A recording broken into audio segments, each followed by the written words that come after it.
All right, now I need to tell you that today, this woman is being accused of being a narcissist, a hypochondriac, a drama queen, and a liar. The person making these claims, her daughter. Now, Leah says that her mother, Dora, is notorious for creating chaos and playing the victim in every situation.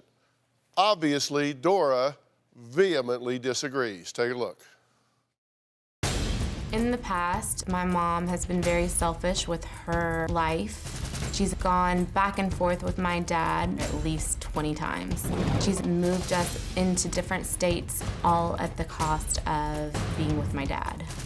There was a rock and a hard place because the kids wanted him back in there. Dad was the one that was the yes man. I was the only disciplinarian in their life, and they looked at it as nothing but a controlling, psycho, Jesus freak mom.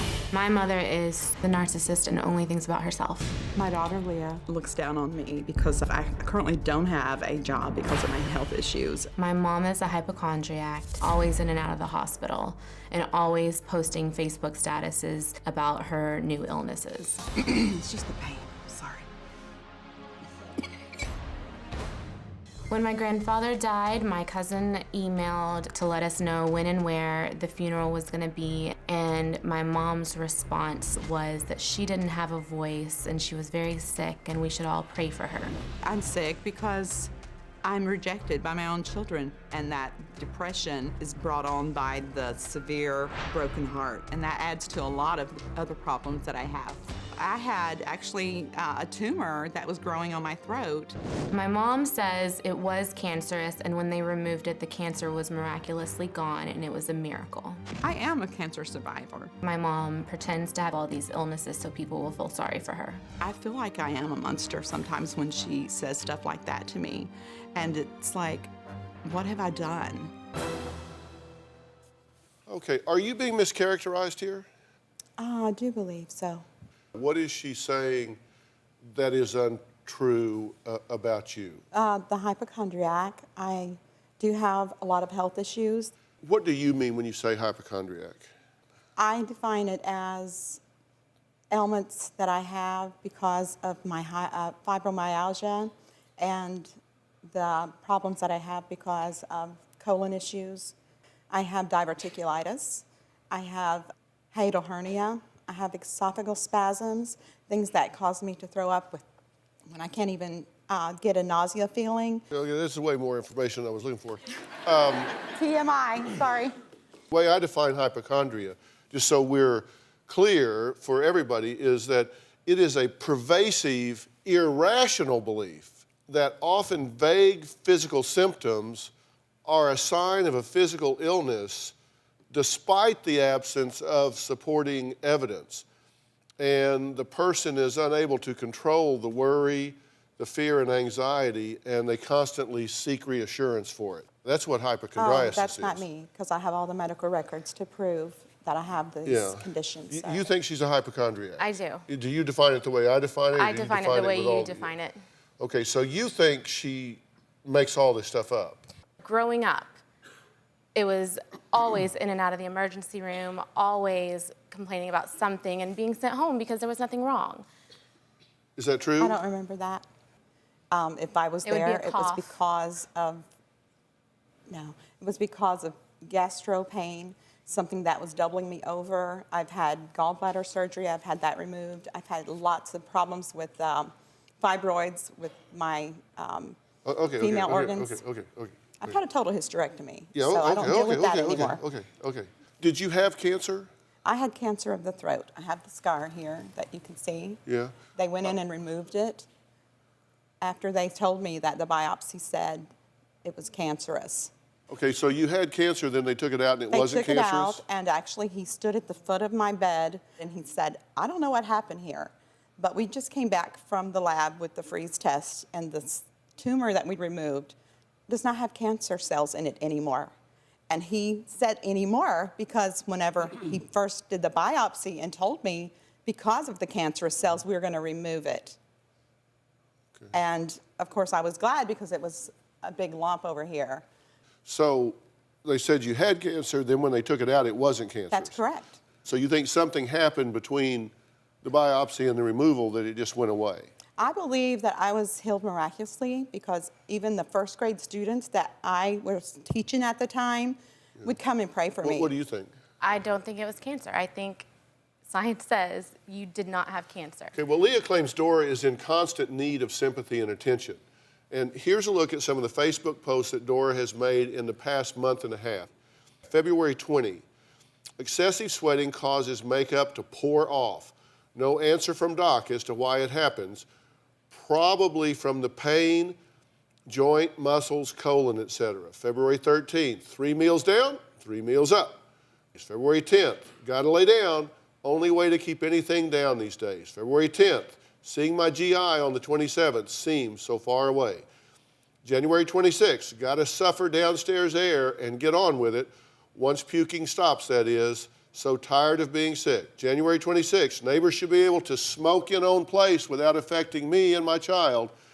We both have asthma. January 25th, up puking from smoke coming from ductwork. January 24th, gagging, sitting in my little office space. I have asthma and neighbors are smoking. January 21st, I mean, it goes on and on. That seems... And these are all things that I have been diagnosed with. But it seems kind of exhibitionistic to just be talking about it on Facebook. Why would you feel the need to do that? Actually, I was hoping that it would open up some windows or some doors so that my children would realize that I am not in good health. We were blocked from your Facebook. We didn't even see any of that. A disease or a condition. But you blocked them from your Facebook. They blocked me. We've both blocked each other. And she has... But they can't see it because they can't get on there. So how did they know that? Well, we got on there. Okay. I didn't get any of that. I have got esophageal spasms, and I've had those for probably since the first of the year. Okay, I had to borrow I didn't ask wardrobe. about your esophageal Okay. spasms. That's what the throwing up is from. Okay, thank you for that. Thank you. All right, Leah says her mom takes no responsibility for anything, including stealing her identity. Take a look at this.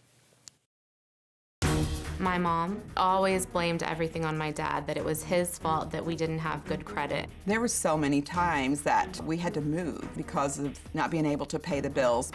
That put me in a bad pickle because my credit and his credit were scored together. Because of her bad credit, when she needed a new place and electricity and a phone, she would put them in mine and my sister's name. My mom also had $5,000 on the credit card in my name. My credit was so bad when I got older, I was denied a car. I feel like I am blamed for the turmoil that Leah has said was her childhood, and all of this wasn't my fault. So what do you want to say to your mother about that? She says all of this wasn't What's her the fault. 5,000 about? I have no clue what that is. Did you take your daughter's identity? No. Never. You didn't use your daughter's identity at any point in time? I never took her identity. Did you use her name? I used her name and her social whenever we were out in the boondocks and could not get any kind of connection or could reach anybody.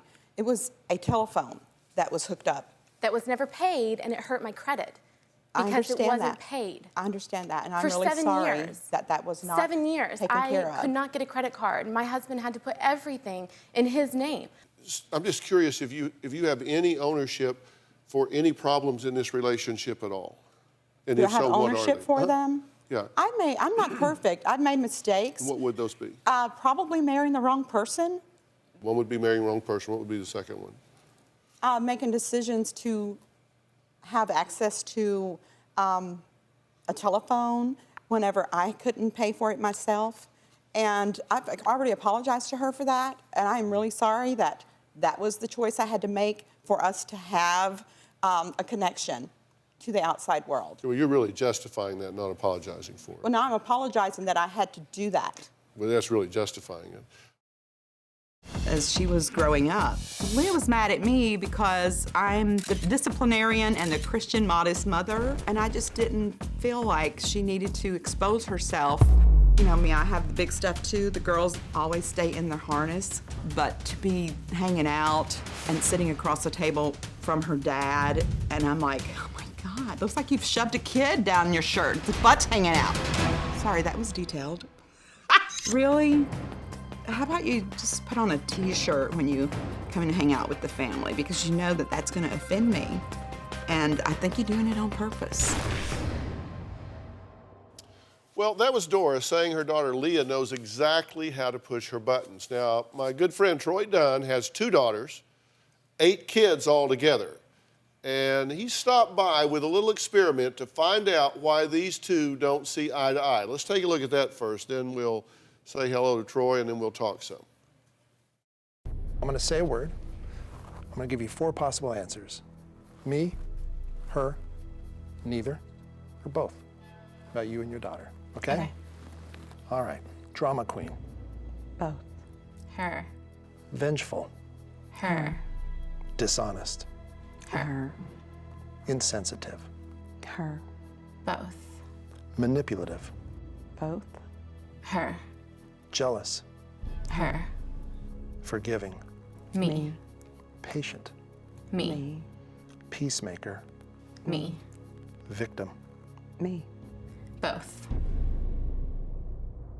Well, joining me is Troy Dunn, who you may recognize as a locator, and he's been involved in bringing together over 40,000 families across time. You've been listening to what we've talked about up here so far today. What does that say about what you've seen? You know, I have words that I call nuclear words. And these are words that have more power than other words in the English language. Dora throws around nuclear words like cancer and cancer survivor. Now, I don't doubt that there might have been a miracle in her life. I'm a Christian man, I believe those things happen. But the bottom line is the doctor said it wasn't cancer. Now, as the father of a 15-year-old girl who's a cancer survivor and has battled for 7 years and gone through chemo and all those things, I think I speak on behalf of a lot of families of cancer survivors. It's a little bit offensive that you use that term so lightly. I think of cancer as a nuclear word. So I think at some point they're going to have to start speaking a more honest language to one another if there's really going to be any progress made in their family. What do you want from your mother? I want you, when you speak to me, to speak like a normal person, not be so dramatic, and not always throw something out there about you and what you're going through. Ask me how I'm doing, how my kids are doing, instead of saying, oh, I hope you guys are doing fine. My leg is broken. Nobody asked, but it's broken. Just thought I'd tell you. And you've never said your leg is broken. I know that, but you've said Used as things an like example. that. Oh, I did have a broken ankle once. I don't doubt that. Do you hear what she's saying? Yes. Do you think that you are, as Troy just mentioned, what he said is, listen, I've lived with a precious little girl that has fought a cancer battle for 7 years, and for you to put on the T-shirt and wave the flag's a little offensive to my sensibilities when you had a benign tumor removed. It was benign after the lab test. You I had think there was a healing. The fact of the matter is you had a benign tumor removed. True? Yes, Okay. but the cancer was there, proof Okay. on the medical records. You had a tumor removed, correct? Yes, that had cancer cells in it. You had a tumor removed, correct? I did. And it was benign. No. It was not benign whenever they did the biopsy, sir. Okay, you had a tumor removed, correct? I did. And they took that tumor to the lab. That is correct. They froze it, And it was benign. and he came back and said, we don't know what happened, but it is no longer cancerous. Okay, you had a tumor removed, correct? I feel like you're belittling me. No, I'm asking you a factual question, and you're wanting to embellish the answer. But the facts are, you had a tumor removed, they chopped it up, and it was benign. That's the fact, correct? That is a miracle, and I'm so glad. My father had cancer and had to go through all the radiation. My sister had the same cancer of the throat. So the fact that mine was a miracle healing, I believe that. Do you think it's at all unusual that without me asking about one single disease or disorder, that you told me about 12 or 13 disorders you had without me asking about a single one? Well, because I am not a hypochondriac, and those are real diseases and real issues that I have, sir. Okay, now answer my question. Do you think it's at all unusual that without me asking about a single one, you told me about 12 or 13 disorders that you have without me ever even asking? Yeah, because she needs to know this is truth. This is not just something I'm making up. Okay. I did tell you. Now answer my I did tell question. you that. Do you think that's at all unusual? It may be unusual for you, but I needed to get the facts out. Okay. I've been in a hospital for, several times, and not once have they called and asked me how I'm doing.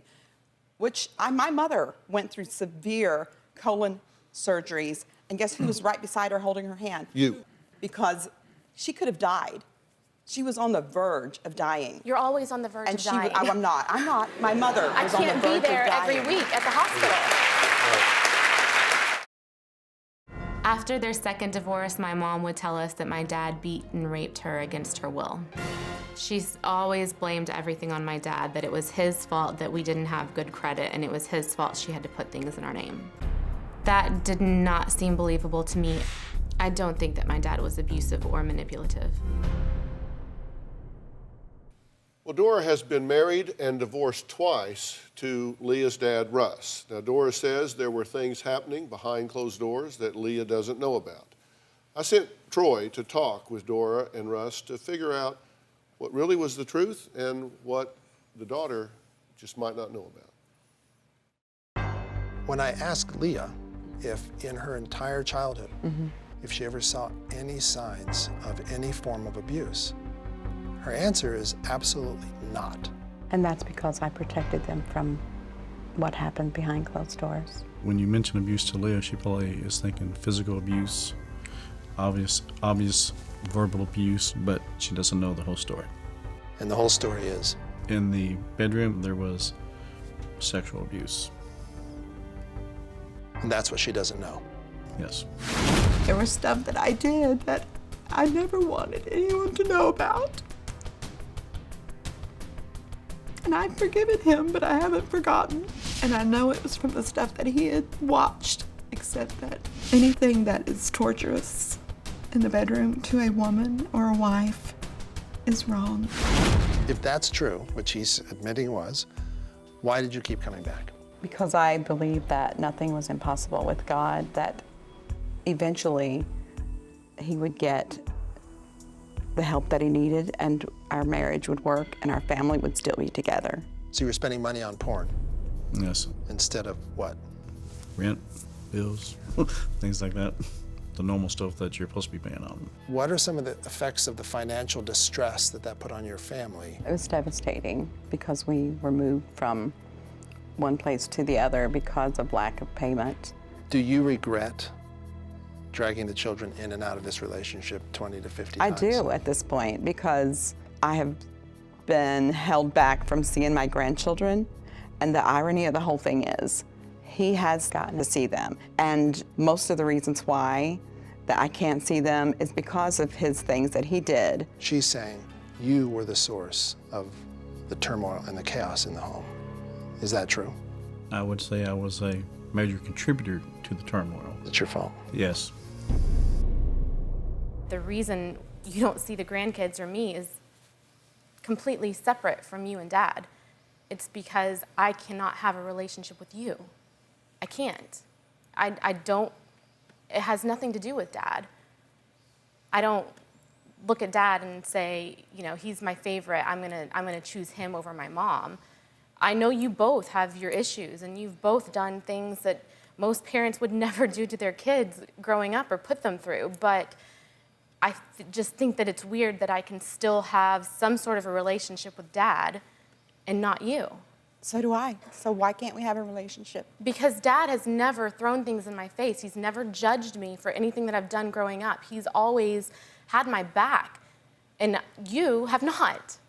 You judge everything that I do, everything. So that's why you keep me from seeing my grandkids? I don't keep you from seeing them. Yes. No. You live only 3 hours away. It's And same you said to you. to me, You live only 3 hours three away. hours away. Why haven't you came to see me? I Yeah. have attempted in the past. To come to my house? I've lived I there don't wanna 3 come to your years and house. I've never seen you come I don't want wanna come to your house. Why? Because if you want to see my kids, you can drive the 3 hours. I'm a grandmother. I can't see my babies because you hold things against me. I have let Gabriel come stay with you. Why when have he you was stopped? first born, I let him stay with you for Why have you weekends at a time. stopped? Well, because you took him to the emergency room because he had a cough. And I got stuck with the bill. That's not true. That is true. He had to have a breathing treatment because he could not breathe.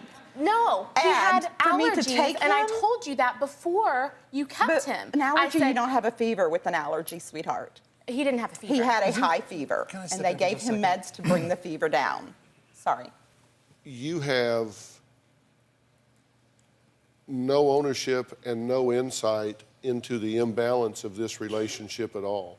And you can't change what you don't acknowledge. My hope is to change this interplay so you become an active force in your grandchildren's lives. I want you back in your daughter's life. I want you in your grandchildren's lives. But you are unwilling to take any ownership Of what?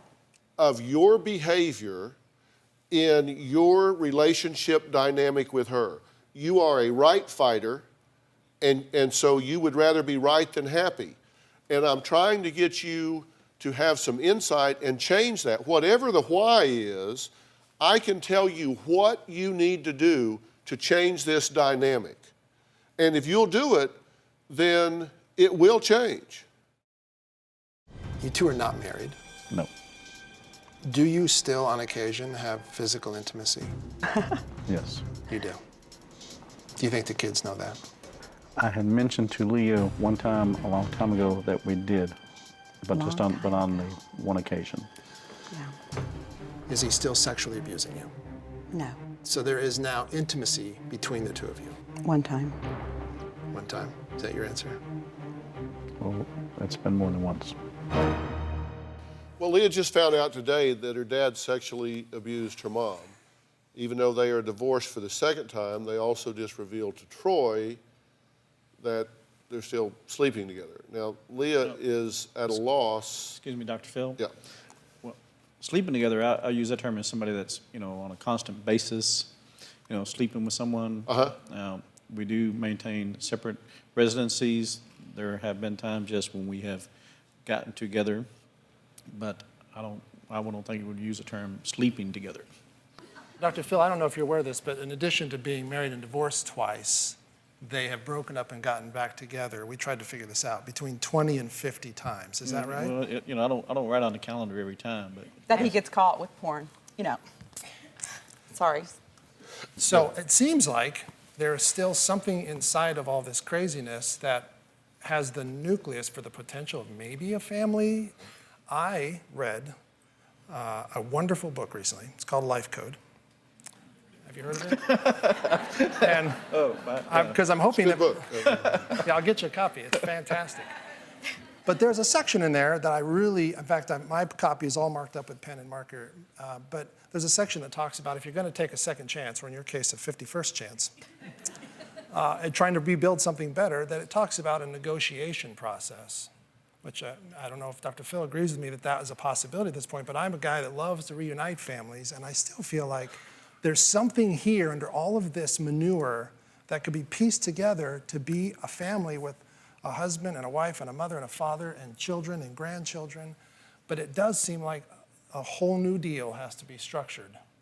And I think it starts here between you two. If you are willing to change some things, you could begin healing this relationship. Mm-hmm. I have already told her that I wanted to ask her to forgive me for ever saying anything that was offensive to her as far as her lifestyle and what she does with her life. There were just times that I was just shocked.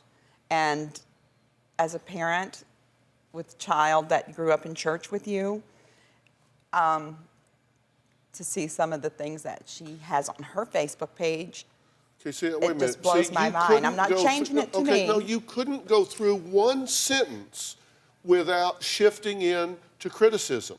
You got halfway through a sentence and said, I told her that I wanted her to forgive me some things. It's just that I have, and then you started criticizing again. Well, I was offended. Okay? Okay, but that's and not... I'm sorry, and I've already told her, I'm sorry that I was offended by that. You are an adult. You can live your own life. Please let me get past this and let me see my grandkids. I haven't done anything to not see my grandchildren. Well, I think that's her decision, and she thinks otherwise. Are you willing to change some things so she does trust you emotionally? If I were to get you some help with that, would you take that help? Sure, I'm seeking counsel now. Do those counselors talk to you about what you can do to heal this relationship? Do they talk to me? Yes, they know that I can't see my grandkids. They don't know why. I don't know why. They don't know why? They don't have any clue about as to why? No. Okay, we might want to get somebody else to come in with a fresh perspective.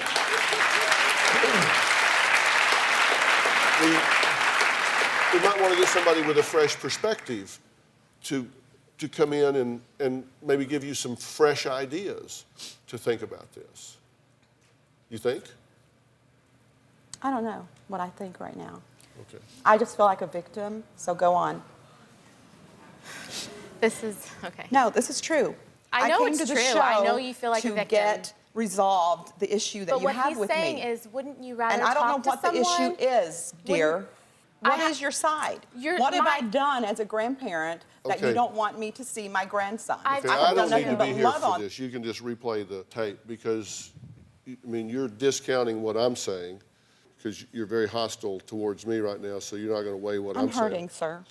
Yeah, I understand. I'm hurting. Yeah, I understand. I have grandparents' rights, and I am not a psycho.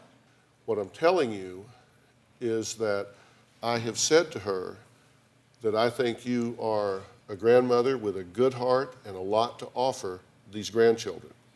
What I'm telling you is that she fears you emotionally because she thinks that you are toxic in the way that you come at her and that you are oversensitized to physical syndromes and symptoms, as evidenced by the fact that she thinks you overreacted and took her child to the emergency room. And she's saying, look, I just want to have a more relaxed relationship where you can be with the kids and not be taking my inventory and judging my parenting, my values, my lifestyle. Can we just be together and just kind of love these kids and leave all those other issues aside? And that if you will do that, I think we can start taking small steps towards healing this relationship. Now, those are constructive suggestions with verbs in the sentences.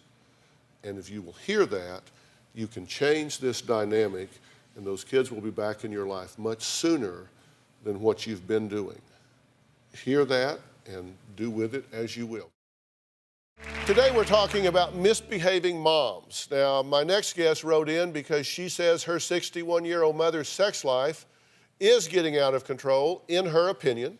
She says it's just plain inappropriate, in her opinion, and that her mother is misbehaving. So we'll see what mom thinks about all of this. Take a look. My 61-year-old mother is a slut. I'm at the age where I'm going to get what I want now. When I meet a man on the internet, it's usually a hookup. My mother has had a different guy Monday through Friday.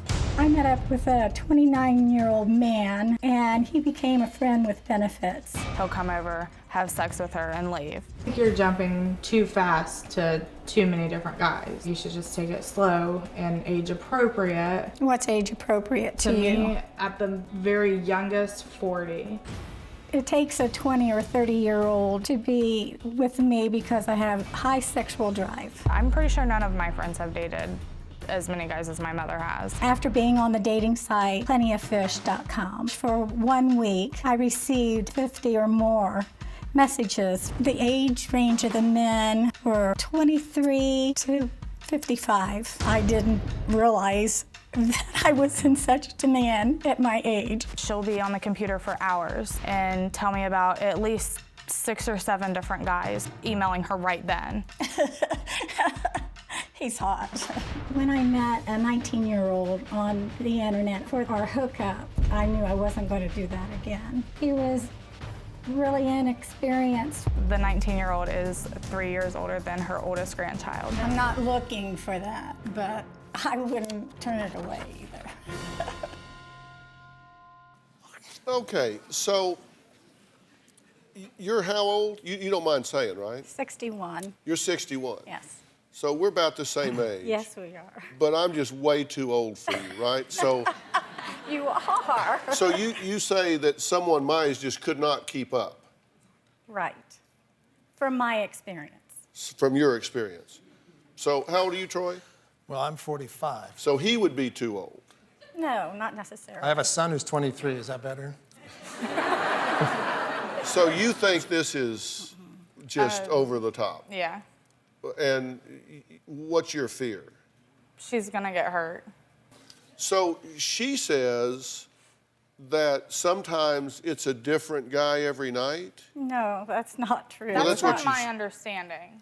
Yeah. That's from what I'm hearing, is it's a different guy every night. So sometimes 2 or 3 a week? Maybe 2. Once. There was 2 guys back to back. One night, and the next night. Okay, just 2 nights in a row. Exactly. Right. you. Can I ask a question? Yeah, sure. How is it you know so much about your mom's sex life? She'll tell me. So you get details about this. I've not specific details. Like one night she had somebody over and she came over a couple days later and she told me, look at me, I'm still tired and I have bruises and... Oh my gosh. Okay, how many times have you gone to bed with them the first time you actually met? Just the once. The 19-year-old? 19. 19. How many times did you Once. meet him? Once. Okay, the guy that came down from upstate, how many times did you meet him? Once. Okay, there's 2. How many come back for a second? Hookup is what I call it. Okay, a second hookup. There, I've only had 2 different gentlemen that do that. Out of how many? Out of how many? I've never kept a log or anything. Well, and if you don't know how many, that answers the question. Do these take place at your house or their house or hotels? It's usually at my place. So you meet a man online. You're bringing them to your Not house? all of them, no. Most of them, that first week I was on, I met 5 different guys. I met them all at public places. You bring them home to your house? Wow. I'm trying to be as careful as I can. Oh, I can see that. Yeah. A lot of people are looking for love online, but sometimes it can be dangerous. It might not always be the best idea to go back to someone's apartment right away unless you really know them. A man who met women on the dating website Christian Mingle is now accused of rape. A Pacific Palisades man entered a no-contest plea today to sexually assaulting a woman he met on Match.com. She says she was raped by a sexual predator. West Hartford police investigating a sexual assault. They say it all began with a dating website, plentyoffish.com. Police say this is a warning, though, about what can happen when you grow to trust someone you just met. Well, Carrie is here with her mom, Paula. She says she's worried that Paula isn't safe enough when it comes to meeting men online. So I'm worried about a couple of things with you. One, emotional. Are you interested in any kind of relationship long term? That's what yes, absolutely. That was my whole thing about getting on Plenty of Fish. You wanted a long-term relationship? Yes. And you realize that the aging curve between 30 and 40 is pretty flat. The aging curve between 60 and 70 is not flat. It's accelerating. So the chance of you finding someone with whom you're compatible is pretty low if there's a big age difference when you're on the older end. Do you get that? I do. So you're going to go through all of this, and at the end, you're probably not going to have what you're looking for. And taking these guys home, because you said, and I wrote this down as a quote, I generally prefer to let men come to my house to hook up because I feel safer and I have more control. Mm-hmm. Okay, let's see what we know about that. Okay, they now know where you live. So they can come back there anytime. You don't know when that might be. You've put your safe place in this world in their knowledge base. That's not a good idea. Don't be dumb about this. Be smart about this. Your daughter's concerned about you. You need to be smart about this. You're putting yourself at risk. Just be careful here. That's all I'm saying. Just be careful emotionally and be careful physically. People are getting killed every day. And there's nothing wrong with internet dating. There's really not. I think it's a very efficient way to meet people if you take the right guidelines. You follow the right guidelines and right precaution. Well, I want to thank all of my guests today, and a special thanks again to my friend Troy Dunn. And be sure to log on to drphil.com for more steps about how to stay safe online, and we will see you next time. Thanks so much for being here today. Do you have a story or a question for me? Click the link in the description and tell me what in the world is going on.